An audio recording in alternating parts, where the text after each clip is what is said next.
Seat 12A. Business class. A young woman with tear-stained cheeks and trembling hands. The flight attendants whispered. The officers in first class smirked. Just another emotional passenger, they thought. Another civilian who couldn't handle a little turbulence. But when the aircraft's communication system crackled to life 30,000 feet above the Atlantic, and her voice cut through the static with precision that made veteran F-22 pilots go silent mid-flight, everyone on that Boeing 777 realized they'd made a terrible mistake. They'd laughed at Irene Hill.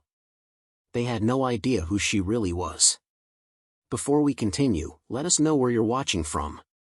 If you're enjoying this, don't miss out, subscribe now for more. The boarding gate at Frankfurt International Airport buzzed with the usual chaos of an evening transatlantic flight. Passengers jostled for position, checking tickets and dragging oversized carry-ons through the jetway. Among them, Irene Hill moved quietly, almost invisibly, clutching her boarding pass with hands that wouldn't stop shaking. At 26, Irene possessed the kind of delicate features that made people underestimate her constantly.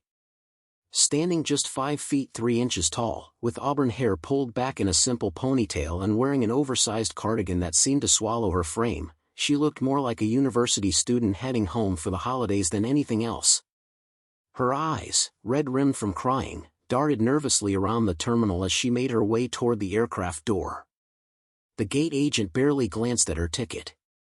Seat 12A, miss. Straight back, right side. Irene nodded wordlessly and entered the plane.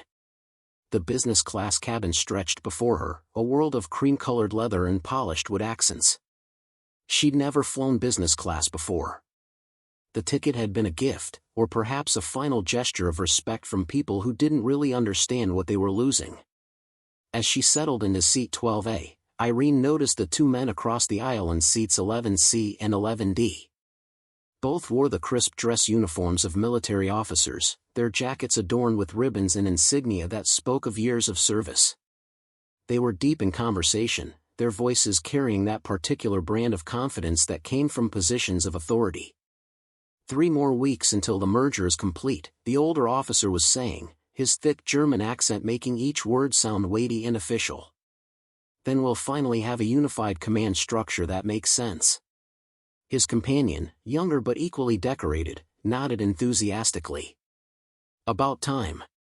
The redundancies in the current system are absurd. Half the specialists we're carrying are completely unnecessary. Irene felt her chest tighten. She knew exactly what kind of specialists they were discussing. She'd spent the last 3 days watching her entire world dismantled in the name of efficiency and budget cuts. A flight attendant approached, her smile professional but distant. Can I get you anything before we take off? Just water, please, Irene managed, her voice barely above a whisper. The attendant's eyes flickered with something that might have been pity before she moved on. Irene was used to that look. People saw her emotional state, her small frame, her youth, and they made assumptions. They always made assumptions. As the aircraft began to fill, more passengers filed past. A woman in an expensive suit gave Irene's red eyes a disapproving glance. A businessman nearly hit her with his briefcase and didn't apologize. The officers across the aisle continued their conversation, occasionally laughing at jokes Irene couldn't quite hear. She pulled out her phone and stared at the last message she'd received before boarding. It was from Commander Laurent, the man who'd been her mentor for the past 4 years. His words were brief and to the point. They don't see your value, Irene. But that doesn't change what you're capable of. Safe travels. Irene blinked back fresh tears. Commander Laurent had fought for her, had argued that her skills were irreplaceable, that her unique combination of technical expertise and intuitive understanding of aircraft systems made her essential to the program. But in the end, budget numbers spoke louder than individual capability. The flight attendants began their safety demonstration, and Irene mechanically fastened her seatbelt. Around her, passengers settled into their seats with the bored indifference of frequent travelers. The officers across the aisle had moved on to discussing a recent training exercise, their voices full of the casual authority of men who'd never been told they weren't good enough. As the engines powered up and the aircraft began to taxi toward the runway, Irene closed her eyes and tried to steady her breathing. In her mind, she could hear the words that had been spoken in the meeting 3 days ago. "We appreciate your service, Miss Hill, but your position is being eliminated. The new automated systems will handle most of what you do, and frankly, we need personnel with more presence and leadership roles." More presence. It was just another way of saying she was too small, too young, too emotional, too female. They'd wrapped it in corporate language and efficiency metrics, but Irene knew the truth. They'd looked at her and seen someone insignificant. The Boeing 777 lifted off smoothly, climbing into the darkening European sky. Below, the lights of Frankfurt grew smaller and smaller until they were just a distant glow on the horizon. Irene pressed her forehead against the cool window and let herself feel the weight of everything she'd lost. 4 years of training. Hundreds of hours of study. Countless nights spent learning every system, every protocol, every possible scenario that could go wrong at 30,000 feet. All of it dismissed because she didn't fit someone's image of what a specialist should look like. The seatbelt sign dinged off, and passengers began moving about the cabin. The flight attendants started drink service. The officers across the aisle ordered whiskey and continued their animated discussion about military aviation, occasionally gesturing in ways that suggested they were reliving aerial maneuvers. Irene accepted her water with a quiet thank you and returned to staring out the window. The sky had gone completely dark now, stars beginning to emerge in the vast blackness beyond the wing. Somewhere out there, other aircraft were flying their own routes, each one a complex system of engineering and human expertise working in perfect harmony. She'd loved that complexity. Had lived for the challenge of understanding how thousands of components worked together to keep hundreds of people safe. But apparently, that passion wasn't enough. That knowledge wasn't valuable. She wasn't valuable. The cabin lights dimmed as the flight settled into its cruise altitude. Around her, passengers reclined their seats and pulled out laptops or tablets. The businesswoman across the row was already asleep, her eye mask in place. The officers had finally lowered their voices, though Irene could still hear occasional fragments of their conversation. She pulled her cardigan tighter around herself and tried to imagine what came next. She'd return to her small apartment in Virginia, pack up her few belongings, and try to figure out what someone with her very specific skill set did when that skill set was no longer wanted. What none of the passengers around her knew, what the smirking officers and dismissive flight attendants couldn't possibly understand, was that Irene Hill's small frame and emotional demeanor hid something extraordinary. For the past 4 years, she hadn't just been another specialist in the European Air Defense Integration Program. She'd been one of 3 people in the entire world qualified to perform emergency air traffic coordination from a civilian aircraft during military crisis situations. The training had been brutal. It required understanding not just commercial aviation systems, but military protocols, emergency communication networks, and the ability to interface between civilian and military command structures in real time. Most candidates washed out within the first 6 months. The cognitive load was simply too intense, requiring simultaneous tracking of dozens of aircraft, weather systems, communication protocols, and potential threat assessments. Irene had excelled at it.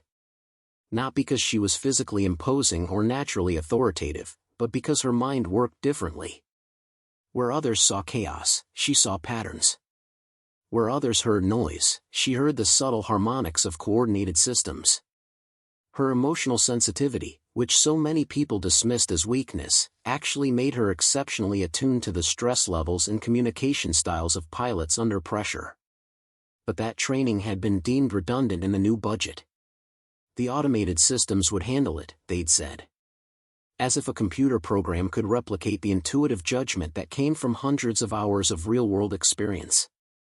Irene reached down and touched her bag tucked under the seat in front of her. Inside, buried beneath her laptop and tablet, was a small device that looked like a modified satellite phone. It was her emergency coordination terminal, something she'd been issued 4 years ago and never actually needed to use in a real crisis. She'd almost left it behind when packing. After all, she was no longer part of the program. But some instinct had made her tuck it into her bag anyway. Maybe it was habit. Maybe it was hope. Or maybe it was the voice of Commander Laurent in her head, always telling her to be prepared for scenarios no one else could imagine. The flight attendant came by again, offering dinner options. Irene declined, her stomach too knotted with anxiety to handle food. The officers across the aisle ordered full meals and wine, their laughter growing louder as the alcohol loosened their already confident tongues. "You hear about that emergency drill last month?" the younger officer was saying. "The one where they tested the civilian aircraft integration system?" His companion nodded. "Complete disaster. The automated coordination system couldn't handle the complexity. Had 3 near misses before they scrapped the whole exercise. Which is exactly why we need fewer specialists and better technology," the younger one insisted. "Human error is the problem. Get humans out of the equation, and everything runs smoother." Irene felt her jaw clench. Human error. As if the systems they trusted so implicitly had been designed and programmed by something other than humans. As if the judgment calls that saved lives every single day could be reduced to algorithms and automated responses. She tried to explain this in the meeting when they'd terminated her position. Had tried to articulate why having a human coordinator who could read between the lines of pilot communications, who could anticipate problems before they showed up on radar systems, was crucial. But the budget analysts didn't want to hear it. Numbers were cleaner than nuance. The aircraft hummed along through the night sky. Outside Irene's window, the darkness was absolute, broken only by the steady red flash of the wingtip light. They were somewhere over the Atlantic now, too far from land for her phone to pick up a signal, suspended in that strange liminal space between continents. Irene pulled out her tablet and opened a folder she'd been working on for the past 6 months. It contained detailed analyses of every near-miss incident in European airspace over the past 3 years. She'd compiled it on her own time, noticing patterns that the official reports had missed. Most of the incidents had occurred during periods of high military traffic, when training exercises or strategic deployments created unusual flight patterns. The automated systems handled routine situations perfectly well, but when faced with the unpredictable complexity of mixed civilian and military operations, they struggled. In 12 of the incidents Irene had studied, the situations had been resolved by human coordinators making judgment calls that no computer would have made. In 8 cases, that coordinator had been her. She scrolled through the data, her mind automatically processing the information even as her heart ached with the loss of purpose. This was what she was good at. This was where she belonged. Not in some corporate office job or administrative role, but here, in the space where chaos needed to be transformed into order. We've invested considerable effort in bringing you this story. If you find it engaging, please consider subscribing to our channel. Your support is greatly appreciated. Now, let's return to the narrative. The cabin had grown quiet as more passengers dozed off. Even the officers had finally settled into their seats, their conversation reduced to occasional murmurs.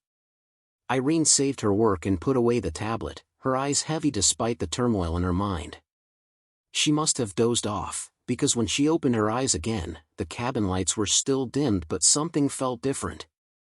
There was a tension in the air, a subtle shift in the aircraft's vibration that her trained senses picked up immediately. Irene sat up straighter, her exhaustion forgotten. She glanced around the cabin.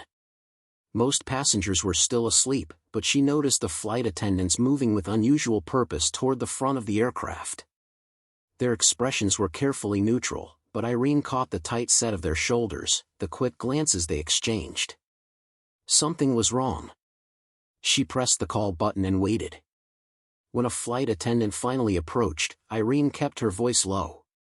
"Is everything okay?" I felt a change in the aircraft's pitch. The attendant's smile was professional but strained. "Everything's fine, miss. Just a minor course adjustment. Nothing to worry about." But Irene knew aircraft systems. She'd spent 4 years learning to read the subtle signs that civilians never noticed. The change she'd felt wasn't a minor course adjustment. It was the kind of maneuver made when avoiding something or responding to air traffic control instructions that deviated from the flight plan. She looked out the window again. In the distance, barely visible against the dark sky, she caught a glimpse of lights that didn't belong to stars. Aircraft lights, moving in formation patterns that civilian planes never used. Military aircraft. Multiple contacts. And they were close enough to see, which meant they were far closer than standard separation distances allowed. Irene's heart rate picked up, but this time it wasn't from anxiety or grief. It was the sharp, focused alertness that came from recognizing a situation that required her specific expertise. She reached down and pulled her bag onto her lap, her fingers finding the emergency coordination terminal by touch alone. The device powered on silently, its screen glowing faintly in the dim cabin light. Irene accessed the emergency monitoring frequency, something she technically no longer had authorization to do. The screen filled with data, transponder codes, altitude readings, bearing information. What she saw made her blood run cold. There were 6 military aircraft in close proximity to their flight path. But their formation pattern wasn't standard. The spacing was erratic, the altitude changes seemingly random. Either these pilots were conducting the most dangerous training exercise she'd ever seen, or something had gone seriously wrong with their coordination. Irene's fingers moved across the terminal's interface, pulling up communication frequencies. She shouldn't be doing this. She was no longer part of the program. But as she watched the radar display showing those aircraft moving in patterns that violated every safety protocol she'd ever learned, she knew that her authorization status mattered far less than the hundreds of passengers sleeping peacefully around her. The officers across the aisle were still asleep, completely unaware that the military aircraft they'd been discussing so confidently hours earlier were now creating a potential crisis situation just miles away. Irene made a decision that would change everything. She opened a secure communication channel and began typing a message to the European Air Defense Coordination Center. Her hands were no longer shaking. Her eyes were no longer red from crying. In this moment, Irene Hill was exactly what she'd been trained to be, the person who stood between chaos and catastrophe, invisible until the moment she was desperately needed. The terminal chimed softly, confirming her message had been received. Within seconds, a response came back, and what it contained made Irene realize that the real crisis hadn't even started yet. The response on Irene's terminal screen was terse and alarming: civilian terminal authentication required. Identify yourself immediately. Irene's fingers flew across the interface, entering her credential codes even as her mind raced through the implications. Someone at the coordination center had detected her access to the emergency frequency. In less than 30 seconds, they'd know exactly who she was, and more importantly, that she was no longer authorized to be monitoring this channel. But before she could complete the authentication sequence, a new alert flashed across her screen. Priority override. Emergency frequency active. And then, cutting through the silence of the cabin's ambient noise, she heard it through her earpiece, the unmistakable sound of a pilot's voice tight with controlled panic. Mayday, mayday, mayday. Raptor 27 experiencing complete navigation system failure. Instruments unresponsive. Altitude uncertain. Requesting immediate guidance. Irene's breath caught. Raptor callsign meant F-22 fighter jets. These weren't just any military aircraft, they were among the most advanced fighters in NATO's arsenal, and one of them had just lost its navigation systems while flying in close proximity to a civilian airliner carrying 312 souls. The coordination center's response crackled through: Raptor 27, maintain heading and altitude. Vector guidance in progress. All aircraft in sector hold current positions. But Irene could see what the coordination center couldn't yet see on their displays. The compromised F-22 wasn't maintaining altitude. Its transponder signal was fluctuating, indicating erratic altitude changes. And its current trajectory, if uncorrected, would bring it within 3 miles of their Boeing 777 within the next 4 minutes. 3 miles sounded like a comfortable distance to most people. But at the speeds these aircraft were traveling, 3 miles was a collision course measured in seconds rather than minutes. And with a pilot flying blind, unable to trust his instruments, that 3-mile buffer could evaporate in a heartbeat. Irene pulled up the tactical display on her terminal, overlaying the F-22's last known position with their own flight path. The picture was worse than she'd feared. There were actually 2 F-22s out there, not one. Raptor 27 and his wingman, Raptor 28, flying in close formation as they'd been trained to do. But with 27's navigation failing, that formation was becoming a liability. The wingman would be trying to maintain visual contact with his compromised partner while simultaneously watching his own instruments and responding to coordination center commands. It was a cognitive overload situation that created exponentially higher risk of spatial disorientation. Irene had studied 12 similar incidents during her 4 years with the program. In 9 of those cases, the standard coordination protocols had worked perfectly. In 3 cases, they hadn't, and the results had been catastrophic. The difference hadn't been the technology or the protocols. It had been whether someone with deep situational awareness was monitoring the human factors, the stress levels, the subtle audio cues in pilot communications that indicated impending mistakes. She listened as the coordination center issued another set of instructions to Raptor 27. The commands were technically correct, following standard emergency procedures. But Irene could hear something in the pilot's acknowledgement that made her stomach clench. His voice had that peculiar flatness that came from tunnel vision, from a mind so focused on trying to solve the immediate instrument problem that it was losing awareness of the bigger picture. Raptor 27, confirm visual contact with 28, the controller requested. There was a pause that lasted 3 seconds too long. Negative visual contact. Repeat, negative visual. That was the moment Irene knew the situation was spiraling toward disaster. 2 F-22 pilots, flying in darkness without proper visual reference to each other, with one experiencing complete navigation failure, were about to make decisions based on incomplete information. And her aircraft, with 312 passengers who had no idea what was happening outside their aluminum cocoon, was directly in the convergence zone. The authentication request was still blinking on her screen, waiting for her final credentials. Irene looked across the aisle at the sleeping officers, their medals and ribbons catching the faint cabin light. They'd probably court-martial her for what she was about to do. She was terminated, unauthorized, accessing military frequencies without clearance. But she was also the only person currently monitoring this situation who had the training to see what was about to happen and the knowledge to prevent it. Irene completed her authentication sequence and opened a direct communication channel. What she was about to do would either save hundreds of lives or end her career permanently. Possibly both. She pressed the transmit button and spoke 4 words that would change everything. Coordination, this is Nightingale. The response from the coordination center was immediate and sharp. Nightingale, you are not authorized on this frequency. Clear this channel immediately. Irene kept her voice calm and professional, every word measured. Coordination, Nightingale has tactical display showing convergence situation developing.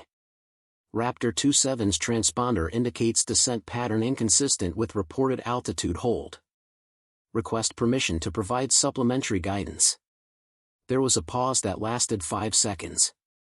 In the background of the radio traffic, Irene could hear multiple voices conferring rapidly. Someone was checking her credentials, pulling up her file, discovering that she was supposed to be terminated from the program. But they were also seeing her training record, her mission history, her success rate.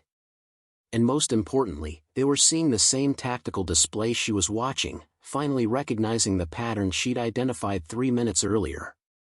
Nightingale, a different voice came on, older and carrying unmistakable authority. This is Commander Zetkin. Confirm your current position. Aboard Lufthansa 743, Seat 12A, currently transiting Sector 73 at flight level 350, Irene replied, her words crisp and exact. I have full tactical display and secure coordination terminal active. Another pause. Irene could imagine the scene in the coordination center. controllers staring at their screens, supervisors making rapid calculations about protocol versus pragmatism, everyone aware that they were seconds away from a potential catastrophe that would make international headlines. Nightingale, stand by. Irene didn't stand by. She was already analyzing the audio from Raptor 27's last transmission, picking up the stress harmonics that indicated the pilot was approaching cognitive overload. She'd heard this pattern before, in training scenarios and in 2 real-world emergencies. The pilot was about to make a mistake. Coordination, Nightingale recommends immediate vector change for Raptor 28. Current formation attempt is increasing risk profile. 27 needs solo guidance protocol, not formation maintenance. Nightingale, you are not cleared to provide tactical recommendations. Maintain radio silence. But even as the controller spoke, Irene heard the shift in Raptor 27's breathing over the open channel. The pilot's next transmission confirmed her worst fear: coordination. 27 is initiating emergency descent. Altitude warnings are unreliable. Descending to clear airspace. Irene's fingers tighten on her terminal. The F-22 pilot, unable to trust his instruments and losing spatial awareness, was making the exact wrong decision. He was descending directly into the flight corridor occupied by her aircraft. Negative, Raptor 27 maintain current altitude. The coordination center's command was urgent but too late. The pilot had already committed to his decision, his mind locked into a course of action based on faulty information. Irene made a choice. She switched her terminal to direct pilot frequency, bypassing the coordination center entirely. It was a violation of every protocol in the manual, the kind of action that would result in immediate prosecution under military aviation law. Raptor 27, this is Nightingale on emergency override. Your descent vector is converging with civilian traffic at your current heading. Recommend immediate climb to flight level 400 and heading adjustment to 027. The silence that followed lasted exactly 2 heartbeats. Then Raptor 27's voice came back, no longer flat and stressed but sharp with sudden alertness. Nightingale, who is this? Identify your position. 27, Nightingale is emergency coordinator currently aboard civilian traffic in your convergence zone. Your instruments are lying to you about clear airspace below. You need to climb, not descend. Trust my guidance. Another pause. Irene could hear the pilot's breathing, could almost feel him wrestling with the decision. Everything in his training told him to trust his own judgment, to follow the procedures he'd practiced 1,000 times. But something in Irene's voice, the absolute certainty and the specific tactical information, was cutting through his tunnel vision. Coordination, this is 27. Can you confirm Nightingale's authority? The coordination center's response came from Commander Zetkin himself, and his words carried the weight of a man making a decision that could cost him his career. Raptor 27, Nightingale is authenticated. Follow her guidance. All other traffic, Nightingale has tactical command of this situation. Acknowledge. One by one, the acknowledgements came back. Raptor 28. 3 other military aircraft in the sector. And finally, from the cockpit of Irene's own flight, the confused but professional voice of the Lufthansa captain: coordination, Lufthansa 743 acknowledges. What's happening up here?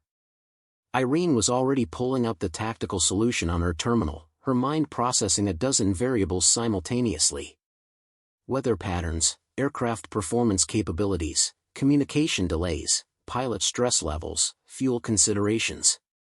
This was what she'd been trained for, what she was born to do. All aircraft, Nightingale. Beginning coordinated separation sequence.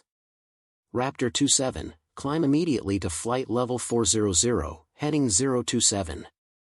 Raptor 28, maintain current altitude, heading adjustment to 185.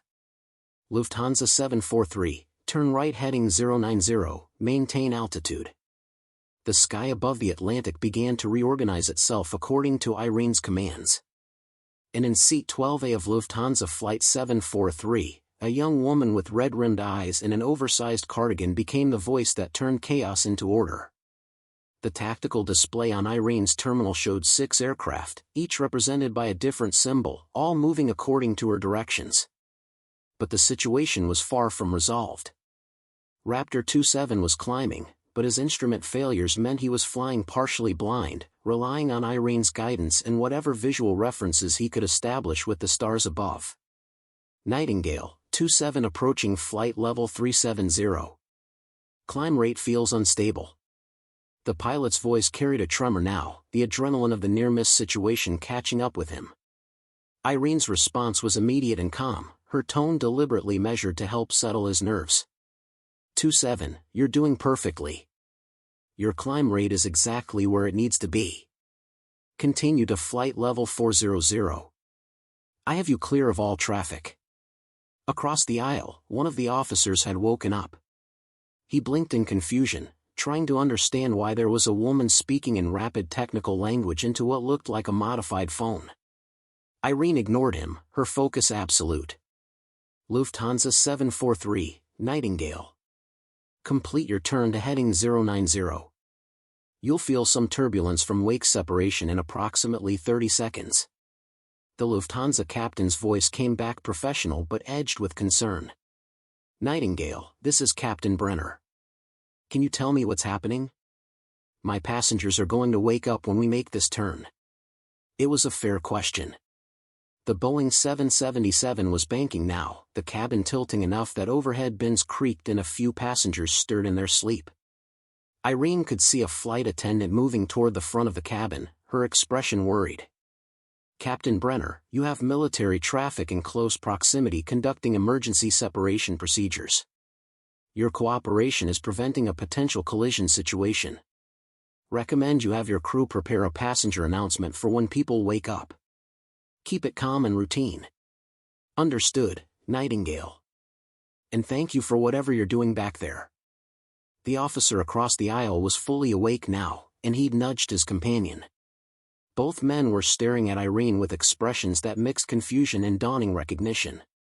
The younger officer leaned forward, his voice carrying across the aisle. Excuse me, are you coordinating military traffic? How are you accessing those frequencies? Irene held up one finger in a universal gesture for silence, her eyes never leaving her terminal screen. Raptor 27, you're approaching flight level 390. Begin leveling off. 28, status check.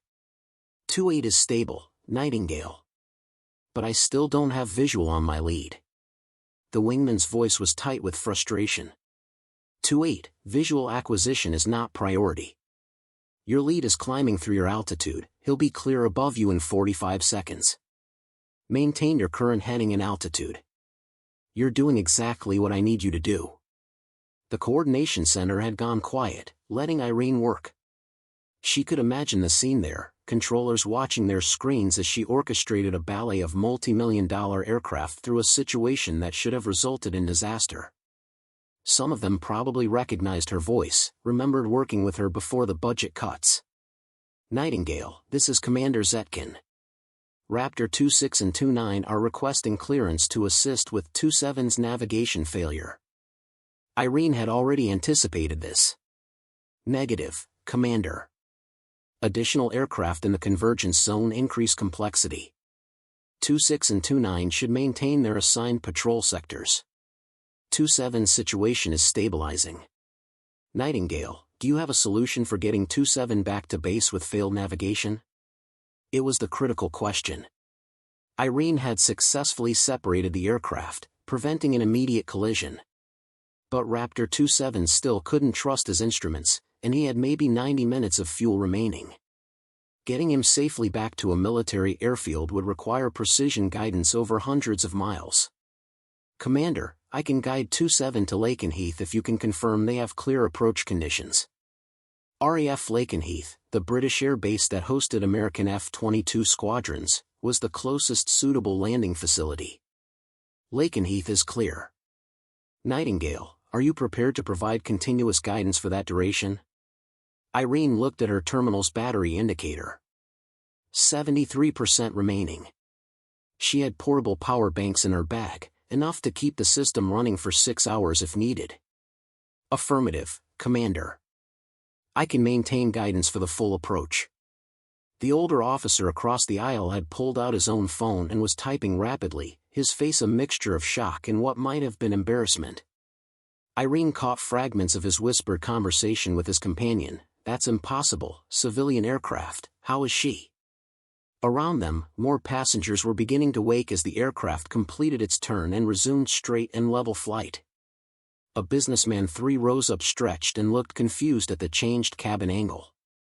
A child began crying somewhere toward the rear of the plane. All aircraft, Nightingale. Separation sequence complete. Lufthansa 743, you're clear to resume your original flight plan. Turn left heading 270, maintain flight level 350. Contact your company frequency and provide them a brief situation report. Copy, Nightingale. Turning left 270. Captain Brenner paused, then added, I don't know who you are, but my 300 passengers and I owe you a drink when we land. Despite the tension, Irene felt a small smile touch her lips. Just doing the job, Captain. Safe flight. She refocused on Raptor 27, now climbing through flight level 395, almost clear of the commercial aviation corridor. 27, level off at flight level 400. Once you're stable, we'll establish a direct course for Lakenheath. I'll be with you every mile of the way. Nightingale. The pilot's voice carried a note of something Irene had heard before in similar situations. It was the sound of a man who'd just realized how close he'd come to catastrophe and who was simultaneously grateful to be alive and shaken by the near miss. Thank you. I was about to do something really stupid. You were making decisions based on bad information, 27. That's not stupid, that's human. Now let's get you home safely. The coordination center frequency crackled with a new voice, this one carrying unmistakable senior authority. Nightingale, this is General Hoffman, Allied Air Command. Hold for priority message. Irene's stomach dropped. General Hoffman was the commanding officer overseeing all NATO air operations in Europe. Whatever was coming next wasn't going to be a simple thank you. General Hoffman's voice carried the gravitas of 30 years of military command. Nightingale, I'm observing this situation from Brussels. Before we proceed, I need to understand exactly what's happening. Are you telling me that a civilian passenger aboard a commercial flight is currently providing tactical guidance to my F-22 pilots? Irene took a breath, aware that her next words would define everything that followed. Sir, yes. I'm Specialist Irene Hill, formerly of the European Air Defense Integration Program. I was traveling as a passenger when I detected the navigation emergency and convergence situation. I had my coordination terminal with me and took initiative to prevent a potential collision. Formerly? The general's tone sharpened. Explain that, Specialist. Sir, my position was eliminated 3 days ago during program restructuring. I'm technically no longer authorized to access these frequencies or provide coordination services. The silence that followed seemed to stretch forever. Irene could hear background conversation in the coordination center, voices conferring rapidly about regulations and protocols. Around her in the cabin, more passengers were waking, including a flight attendant who'd noticed Irene's terminal and was approaching with a concerned expression. Ma'am, I need you to turn off that device, the attendant said, her voice professionally firm. We don't allow unauthorized electronics during flight. Irene held up one finger again, her attention split between the attendant and the general's next words. Specialist Hill, General Hoffman finally said, I'm looking at your service record right now. 4 years with the program. 97% success rate on coordination scenarios. Commendations from 3 different commanding officers. He paused. And your position was eliminated? Yes, sir. Budget restructuring prioritized automated systems over human coordinators. The automated systems that didn't detect this convergence situation until you flagged it? The general's voice carried a note of dangerous calm. Commander Zetkin, is that correct? Commander Zetkin's response was immediate. Sir, the automated system flagged the F-22's navigation failure but didn't identify the collision vector until Specialist Hill brought it to our attention. Her projection was accurate. The system's projection was not. The flight attendant touched Irene's shoulder. Ma'am, I really need you to. She's coordinating an emergency military situation, the older officer across the aisle interrupted, his voice carrying unexpected authority. Let her work. The attendant looked between them, confused and alarmed. I need to inform the captain. The captain already knows, Irene said quietly, then returned to her terminal. General Hoffman, Raptor 27 is stable at flight level 400. I'm prepared to begin guidance to Lakenheath unless you want to transfer coordination to another controller. Nightingale, maintain coordination. Commander Zetkin, I want a full analysis of why our automated systems missed this situation. And I want to know who authorized the elimination of Specialist Hill's position. The general's words carried the weight of impending consequences for someone. Specialist, how long until you can have 27 on approach? Irene pulled up navigation calculations, her fingers moving across the terminal with practiced ease. Sir, approximately 72 minutes to Lakenheath approach, assuming current winds and 27's fuel status permits direct routing. Raptor 27, confirm fuel status, the general commanded. The F-22 pilot's response came back steady now, his confidence rebuilding with Irene's calm guidance. Sir, I have 95 minutes of fuel at current consumption. Enough for approach with comfortable reserves. Then we proceed with Nightingale's guidance. Specialist Hill, the entire NATO Air Command is now monitoring your coordination. No pressure. Despite the gravity of the situation, several voices on the frequency laughed. The tension was breaking, transforming from crisis management to professional execution. Irene felt something shift inside her chest, a recognition that she was doing exactly what she'd been trained to do, what she'd grieved losing. Raptor 27, Nightingale. I'm establishing your course to Lakenheath. Turn right heading 085. We'll fly this approach together, just follow my voice. Copy, Nightingale. Turning to 085. And I heard what the general said. They really fired you. Budget cuts, 27. Apparently automated systems are more cost-effective. Well, the pilot replied, a note of dry humor in his voice, when I get back to base, I'm going to have some thoughts to share about the value of automated systems versus having someone like you watching out for us. Around Irene, the business class cabin had transformed into an audience. The officers across the aisle were listening intently. The flight attendant had retreated to inform the captain, who Irene suspected was now very carefully not interrupting whatever was happening in seat 12A. Other passengers had noticed the unusual activity, though most had no idea what they were witnessing. The younger officer leaned across the aisle again, his earlier skepticism replaced with something approaching awe. You're really guiding an F-22 right now. From a passenger seat. With a device that looks like it came from a spy movie. Irene glanced at him briefly. Emergency Coordination Terminal. Standard issue for air defense integration specialists. And yes, I'm guiding 2 F-22s, actually. The wingman still needs separation clearance once his lead is established on course. I'm Colonel Richter, the older officer said quietly. I sit on the budget committee that approved the program restructuring. I think we may have made a significant error in judgment. Irene didn't respond to that, her attention focused on the tactical display. But she felt a grim satisfaction at hearing those words from one of the people who decided her skills were expendable. Sometimes reality had a way of correcting bad decisions. Nightingale, 27 is established on heading 085. Navigation instruments still unreliable, but I have visual reference to stars now.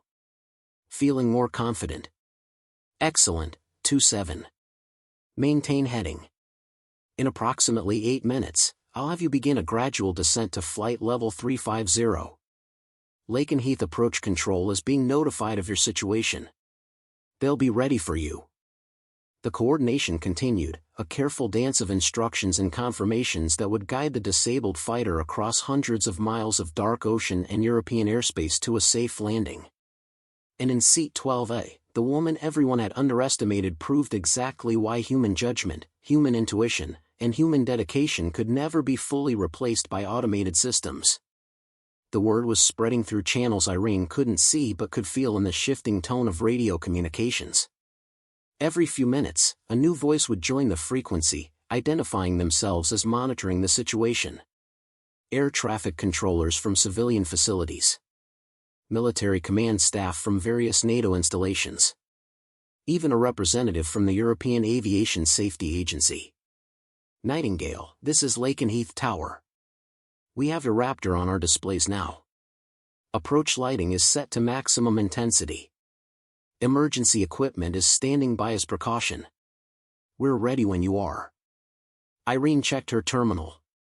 Raptor 27 was 43 miles from the airfield, descending through flight level 280 according to her guidance. His instruments were still unreliable, but the pilot had established visual reference to ground lights now, which helped orient him spatially. Lakenheath Tower, Nightingale. 27 will be ready for visual approach in approximately 12 minutes. Recommend you clear all other traffic from the approach corridor. He's flying partial panel and will need maximum attention from your controllers. Lakenheath copies. Airspace is being cleared now. Captain Brenner's voice interrupted from the cockpit of Irene's own aircraft. Nightingale, this is Lufthansa 743. I've been informed by company operations that we have someone rather extraordinary in Seat 12A. My first officer wants to know if you'd like to come up to the cockpit to continue your coordination. Might be more comfortable than a passenger seat. Irene considered it briefly, then declined. Negative, Captain.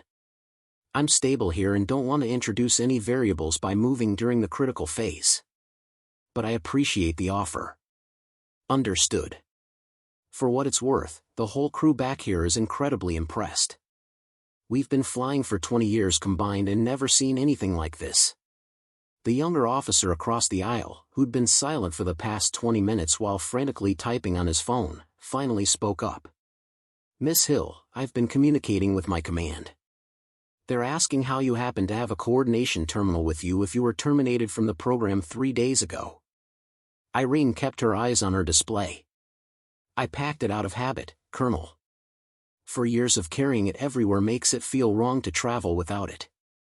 That's either extremely fortunate coincidence or exceptional foresight, Colonel Richter observed. His tone had completely changed from his earlier dismissive conversation about unnecessary specialists. How many people in Europe have your level of training? Before the restructuring? 3 active coordinators. Now? Assuming my termination was processed, probably 0. The other 2 specialists were reassigned to administrative roles. The implications of that hung in the air. The entire European theater of operations, with thousands of military and civilian aircraft operating in complex shared airspace, had just eliminated its emergency coordination capability. And the cost of that decision had nearly manifested as a catastrophic collision tonight. Nightingale, 27. I'm showing Lakenheath on my display now, but the readings are erratic. Can you confirm my position? Irene cross-referenced multiple data sources. 27, you are 31 miles southeast of Lakenheath, heading 315, altitude 8,400 feet. Your instruments are showing you approximately 600 feet lower than actual. Do not trust your altitude indicator. Copy, Nightingale. Not trusting the altitude. This is unsettling. I know, 27. But you're doing perfectly. I have you on a stable approach path. Lakenheath Tower has you on radar and visual. In approximately 4 minutes, I'm going to hand you over to their approach controller, but I'll stay on frequency until you're on the ground. I'd appreciate that, Nightingale. Your voice is the only thing keeping me sane right now. General Hoffman's voice cut in, addressing someone else in his command center. I want a full briefing on the European Air Defense Integration Program restructuring on my desk by 0800 tomorrow. And I want to know what protocols we have for reinstating specialists who've been inappropriately terminated. Irene felt something flutter in her chest. Inappropriately terminated. The words carried weight, official recognition that the decision to eliminate her position had been wrong. But she pushed the emotion aside. There would be time to process that later. Right now, she had a pilot to get safely on the ground. Raptor 27, begin descent to 5,000 feet. Reduce airspeed to 250 knots. You're 7 miles from outer marker. 27 descending to 5,000, reducing to 250 knots. The flight attendant had returned, but this time she carried a bottle of water and a blanket. She set them quietly on the empty seat next to Irene, a gesture of support and recognition. Around the cabin, passengers who'd woken during the earlier maneuvering were whispering, trying to understand what was happening. Some had noticed Irene's intense focus in the device in her hands. Others had overheard fragments of her radio communications. A woman in the row behind leaned forward. "Excuse me, are you helping with some kind of emergency?" Irene nodded without turning around. "Yes, ma'am. Everything's under control, but I need to concentrate right now." "Of course. I just wanted to say, whatever you're doing, thank you." The gratitude felt surreal. An hour ago, Irene had been invisible in this cabin, just another emotional young woman tucked into a corner seat. Now, she was the center of attention, the person everyone was counting on. It was a strange reversal that highlighted everything wrong with how people made assumptions based on appearance and demeanor. Nightingale, Lakenheath approach. We have Raptor 27 on final approach vector. Request you transfer control to our facility. This was the moment. Irene had guided the disabled fighter across 300 miles of airspace, through weather systems and complex traffic patterns, correcting for his instrument failures with precision that had kept him safe. Now she had to trust the approach controllers to bring him home for the final 2 miles. Lakenheath approach, Nightingale. Raptor 27 is cleared to your control. He's flying partial panel with altitude indicator unreliable. His actual altitude is approximately 400 feet higher than his instruments indicate. Be aware he may need additional voice guidance for visual approach. Lakenheath copies all. We have him. And Nightingale, that was exceptional work. We'll take it from here. Irene watched her terminal as the approach controller took over, issuing precise instructions that guided the F-22 toward the runway. She could hear the confidence building in the pilot's voice as he made visual contact with the approach lights, as the ground came up to meet him in a controlled descent. Raptor 27, you are cleared to land runway 24. Wind is calm, visibility unlimited. Welcome home. 27 cleared to land. And Nightingale, if you're still listening, I owe you my life. Thank you. Irene closed her eyes as she heard the squeal of tires on pavement, the successful landing confirmed by Lakenheath Tower. The mission was complete. The crisis was over. And now she had to figure out what came next. The applause started somewhere in the middle of the cabin and spread rapidly through business class. Passengers who'd been sleeping through the entire crisis woke in confusion, trying to understand why people were clapping. The flight attendants exchanged bewildered glances, uncertain about protocol for this unprecedented situation. Irene powered down her coordination terminal with shaking hands, the adrenaline that had kept her focused throughout the crisis finally catching up with her. She felt exhausted, exhilarated, and strangely hollow all at once. She'd just done exactly what she'd been trained to do, what she'd spent 4 years preparing for. And it had taken a near catastrophe to prove that her skills mattered. Colonel Richter stood up and crossed the aisle, extending his hand. "Miss Hill, I need to apologize. Earlier tonight, my colleague and I were discussing the elimination of specialist positions in the integration program. I advocated for those cuts. I was wrong." Irene shook his hand mechanically. "You weren't the only one who thought automated systems could replace human judgment, Colonel. It's a common assumption. A dangerous assumption," he corrected. "One that nearly killed a pilot and 300 passengers tonight. May I sit?" He gestured to the empty seat beside her. Irene nodded, too tired to object. Richter settled into the seat with the careful movements of someone aware they were intruding on personal space but needing to have a conversation anyway. "I've been in military procurement for 12 years, he began quietly. "My job is to find efficiencies, to cut costs without compromising capability." The automated coordination system was presented as a perfect solution. 98% reliability, 24-hour operation, no fatigue, no human error. The data looked flawless. "The data was flawless for routine operations," Irene replied, her voice flat. "But military aviation isn't about routine operations. It's about the 2% of situations where everything goes wrong simultaneously and someone needs to make judgment calls that no algorithm can predict." Which is exactly what happened tonight. Richter leaned back, his expression troubled. "How did you know? How did you see the convergence pattern before the automated system flagged it?" Irene pulled up the tactical replay on her terminal, the battery now running on reserve power. "Look at the data timestamps. The automated system detected Raptor 27's navigation failure at 23 hours 47 minutes and 12 seconds. It identified the potential collision vector at 23 hours 51 minutes and 33 seconds. That's a 4-minute delay between problem recognition and threat assessment." She zoomed in on the display. "I detected the problem at 23 hours 46 minutes and 55 seconds, 17 seconds before the automated system.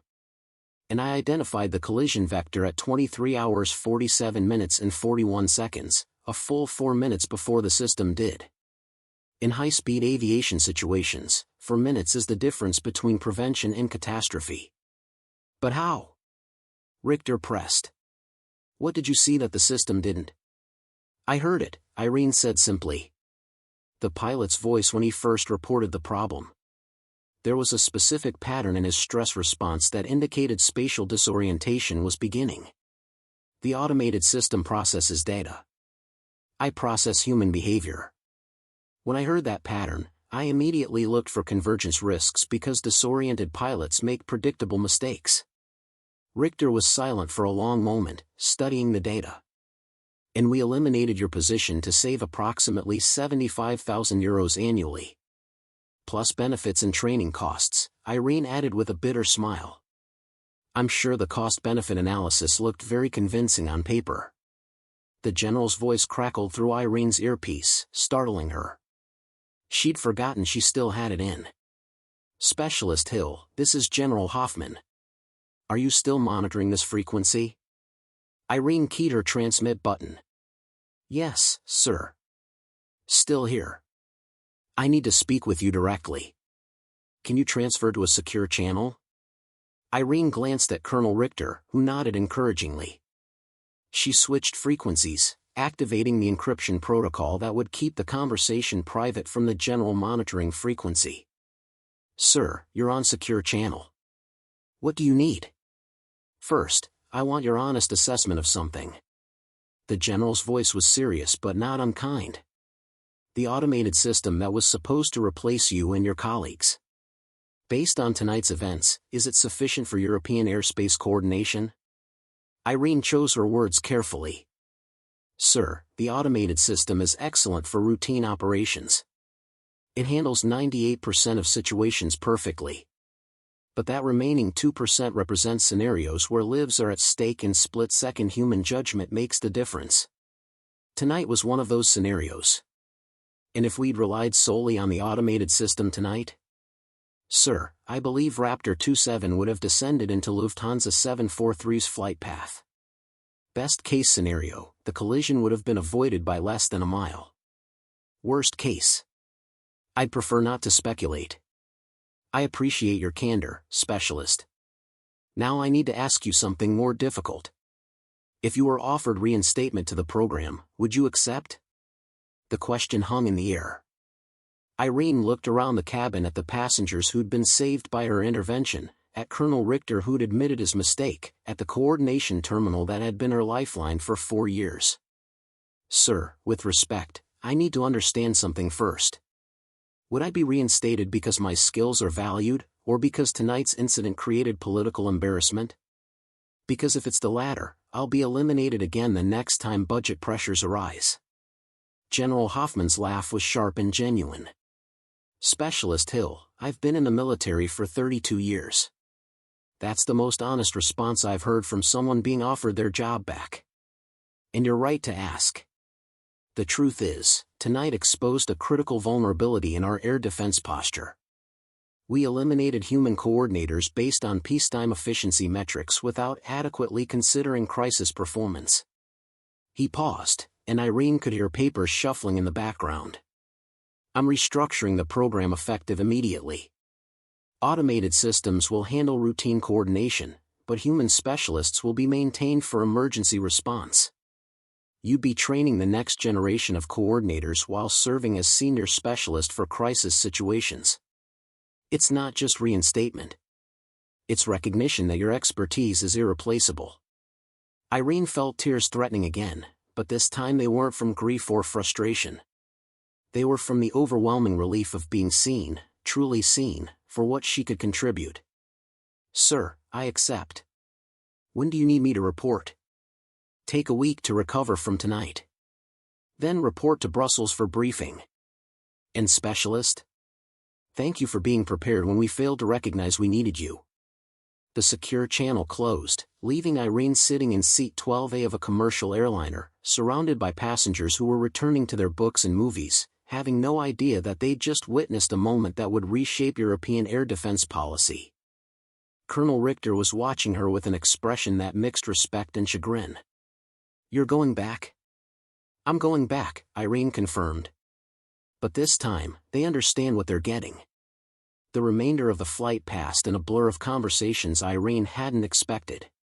Captain Brenner emerged from the cockpit during cruise to personally thank her, his handshake firm and his eyes reflecting the gravity of what she'd prevented.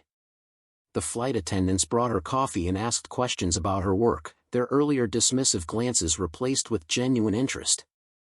But it was the transformation in Colonel Richter and his colleague that struck Irene most profoundly.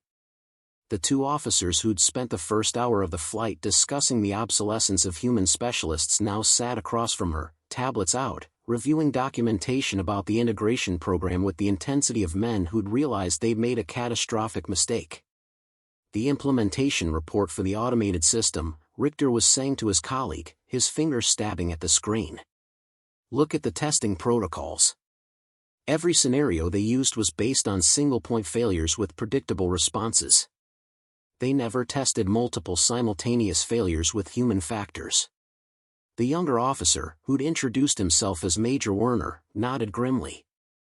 Because testing those scenarios would have required human coordinators to design them. The whole evaluation was circular logic. We eliminated the humans, then designed tests that didn't require human judgment, then used those tests to prove humans weren't necessary. Irene listened while pretending not to listen, her attention focused on documenting the night's events in her terminal. The report would be crucial for the investigation that was certainly coming. But she couldn't help feeling a dark satisfaction at hearing these men dissect their own flawed reasoning. Miss Hill, Werner said, turning toward her. May I ask you something that might be uncomfortable? Irene looked up from her terminal. You can ask. I'll decide if I want to answer. When you were terminated 3 days ago, did anyone in the decision chain consult with operational commanders? Did anyone ask the pilots or controllers who'd worked with you whether your position was actually redundant?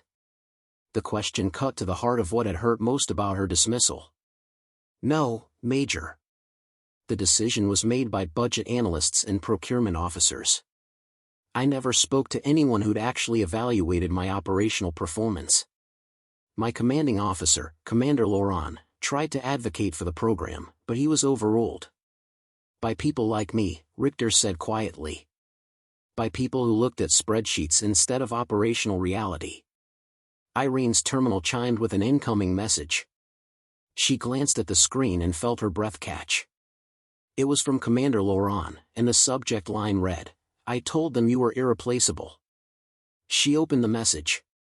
Irene, I've been monitoring the situation through official channels. I'm sorry it took a crisis to prove what I already knew. You saved lives tonight because you refused to accept that your value could be measured in budget line items. I'm being called to Brussels tomorrow to brief General Hoffman on the program restructuring. I intend to make sure your contributions are properly recognized and that this never happens again. You were always more than your position. Tonight you prove that beyond any doubt. Laurent.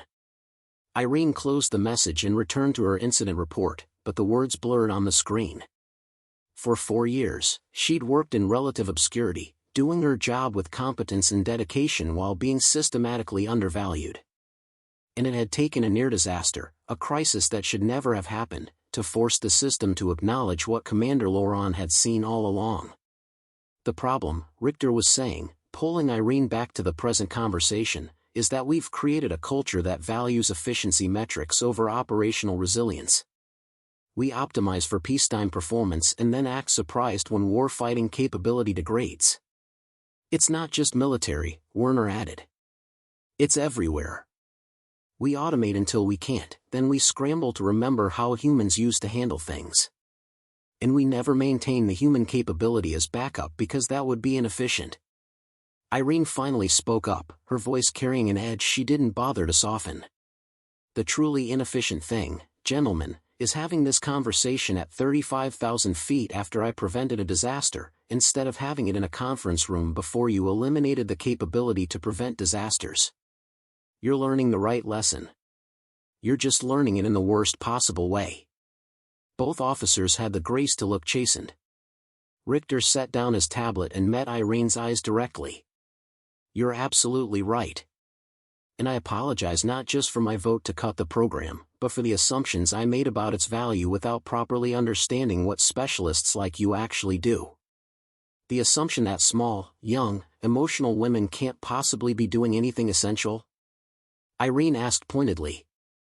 Richter's expression shifted to something between embarrassment and recognition. I won't insult you by denying that played a role in my thinking. When I reviewed your position elimination, I saw your age and rank and made assumptions about your replaceability. That was wrong on multiple levels. It was sexist on multiple levels, Irene corrected. Let's call it what it was. You looked at my demographics and decided I couldn't possibly be as essential as my position description claimed. And you're not alone in making that mistake. I've dealt with it my entire career. Werner leaned forward, his expression earnest. How do we fix this? Not just for you, but systematically. How do we build evaluation processes that don't fall into these biases? Irene considered the question seriously. You start by consulting the people who actually do the operational work before you eliminate their positions.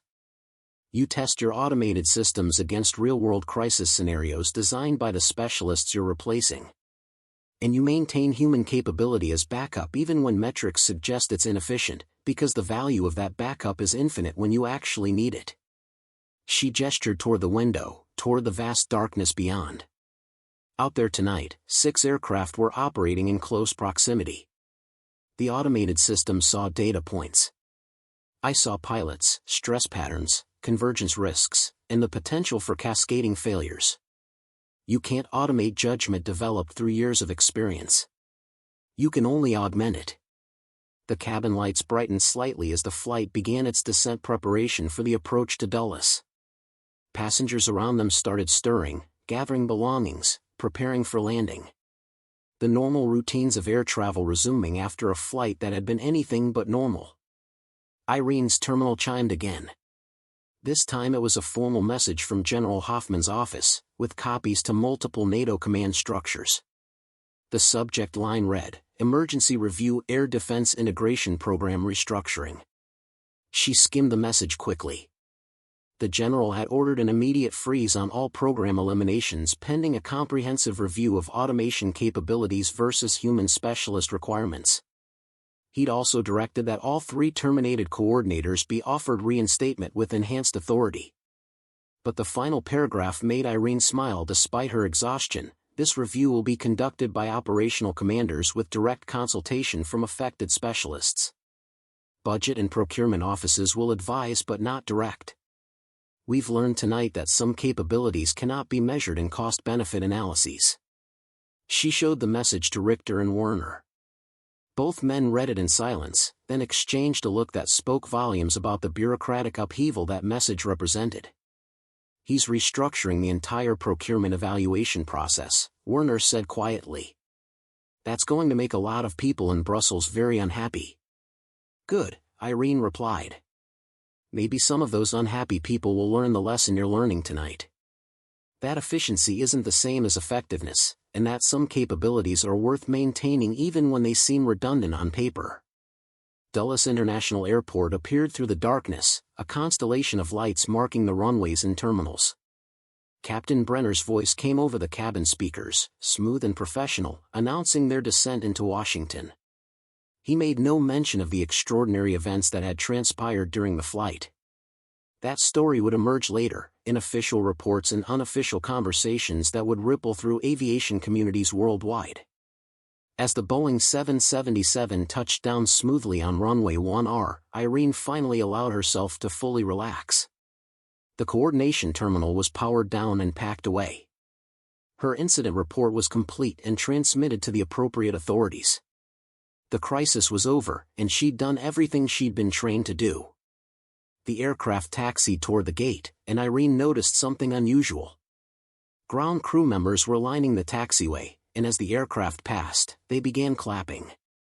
Someone had informed them about what happened. Word was already spreading. "Ladies and gentlemen," Captain Brenner announced, his voice carrying a note of emotion, "before we reach the gate, I need to acknowledge someone aboard this aircraft. Most of you don't know this, but during our flight tonight, we had a serious emergency situation developing near our aircraft. One of our passengers, using skills and expertise that most of us couldn't imagine, prevented what could have been a catastrophic collision." The cabin erupted in confused murmurs. Passengers who'd slept through everything looked around bewildered. Those who'd witnessed Irene's coordination looked towards seat 12A with knowing expressions. That passenger is Irene Hill, seated in 12A. She's an air defense specialist who saved not just this aircraft, but a military pilot whose systems had failed. "On behalf of Lufthansa, our crew, and every passenger aboard, thank you, Miss Hill." The applause was immediate and sustained. Passengers turned in their seats to look at her. Some were crying. Others were shaking their heads in amazement. Irene felt her cheeks burn with embarrassment and something else. Recognition. Validation. The acknowledgement that she'd been seeking not through a crisis, but simply through being allowed to do the work she loved. Colonel Richter, sitting in the front row, raised his hand. Irene recognized him and nodded. "Senior Coordinator, you mentioned authorization. Can you speak to the personal and professional risk you took by intervening after your termination?" "I knew I was violating protocols," Irene said. "I knew there would be consequences. But I also knew that if I didn't act, people would die. And I'd rather face court-martial than live with the knowledge that I could have prevented deaths but chose not to because of my employment status." She paused, letting that sink in. The question we need to ask ourselves isn't whether I should have intervened. It's why a specialist with critical capabilities was terminated in the first place. Why did it take a near disaster to recognize that some expertise can't be automated? A commander in the back row spoke up. "With respect, Senior Coordinator, automated systems are improving constantly. Isn't it possible that the system just needs better programming rather than human backup?" Irene had anticipated this question. "Sir, automation excels at pattern recognition and routine response. But crisis situations are defined by their deviation from patterns. By the emergence of scenarios that weren't anticipated in the programming. Human judgment, developed through years of experience, can adapt to unprecedented situations in ways that algorithms cannot." She pulled up another slide, showing statistics from 3 years of coordination operations. In routine operations, automated systems and human coordinators perform equivalently. But in crisis scenarios, human coordinators have a 94% success rate compared to the automated system's 76%. That 18% difference represents lives saved or lost. The room erupted in conversation. Officers conferred with neighbors, pointing at the statistics, questioning the methodology. Irene let them process it, knowing that data was powerful but understanding was more so. General Hoffman stood up, calling the room to order. What Senior Coordinator Hill is telling us, for those who are slow on the uptake, is that we've been optimizing for the wrong metrics. We've been measuring efficiency in peacetime while ignoring effectiveness in crisis. And that has to change. He turned to face Irene directly. Senior Coordinator, you've been asked to redesign the evaluation process for specialist positions across European air defense operations.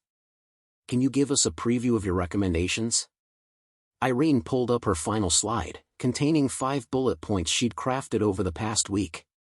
First, automation should augment human capability, not replace it. Use technology to handle routine operations while maintaining human specialists for crisis response. Second, evaluation metrics must include crisis performance, not just efficiency measurements. A capability that seems redundant in peacetime may be essential in emergency situations. Third, specialist positions should be evaluated by operational commanders who understand their applications, not by budget analysts who see only costs. Fourth, maintain minimum human capability even when automation performs adequately. The backup is worthless if it's eliminated before it's needed. Fifth, recognize that some expertise takes years to develop and cannot be quickly reconstituted if eliminated. The loss of specialists like those in the integration program represents institutional knowledge that can't be recovered by hiring new personnel. She looked around the room, meeting the eyes of commanders and coordinators who were beginning to understand the implications. These recommendations will cost money. They'll appear inefficient on budget spreadsheets. But the alternative is what almost happened on November 7th, a catastrophic failure prevented only by luck and the fact that I happened to be carrying equipment I was no longer authorized to use. The discussion that followed lasted 2 hours. Officers debated implementation details, questioned specific recommendations, and shared their own experiences with automation replacing human capability. But the tone had shifted. They weren't debating whether human specialists had value. They were debating how to properly maintain and utilize that value. As the conference broke for lunch, Commander Laurent approached Irene with an expression of pride. You did it. You changed the conversation. I gave them data and experience, Irene replied.